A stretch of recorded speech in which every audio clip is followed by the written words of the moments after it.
उत्तर प्रदेश में western disturbance के असर से छत्तीसगढ़ में मौसम का मिजाज काफी बदला हुआ है। मौसम विभाग ने आज यानी 18 और कल 19 मार्च को आंधी तूफान के साथ ओलावृष्टि और हल्की बारिश का अलर्ट जारी किया है। रायपुर, दुर्ग, भिलाई समेत कई जिलों में बादल छाए हुए हैं और सुबह से हवाएं चल रही है। मंगलवार को गरियाबंद, मैनपाट और कई क्षेत्रों में जमकर ओले गिरे। गरियाबंद के मैनपुर क्षेत्र में देर रात हुई तेज बारिश और ओलावृष्टि के बाद पूरा इलाका सफेद चादर से ढक गया, जिससे नजारा कश्मीर की बर्फीली वादियों जैसा दिखाई देने लगा।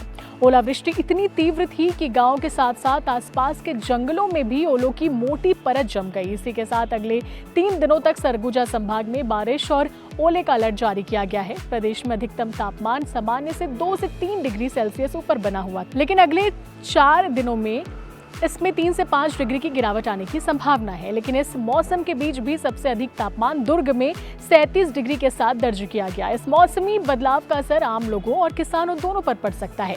तेज हवाएं और बिजली गिरने का खतरा जहां जनजीवन को प्रभावित कर सकता है, तो वहीं ओलावृष्टि से फसलों को नुकसान होने की आशंका रहती है। हालांकि हल्की बारिश कुछ फसलों के लिए फायदेमंद भी हो सकती है। तो आपको ये मौसम कैसा लग रहा है, कॉमेंट जरूर करें और साथ ही ऐसे ही अपडेट्स के लिए सीजी भास्कर के साथ बने रहें।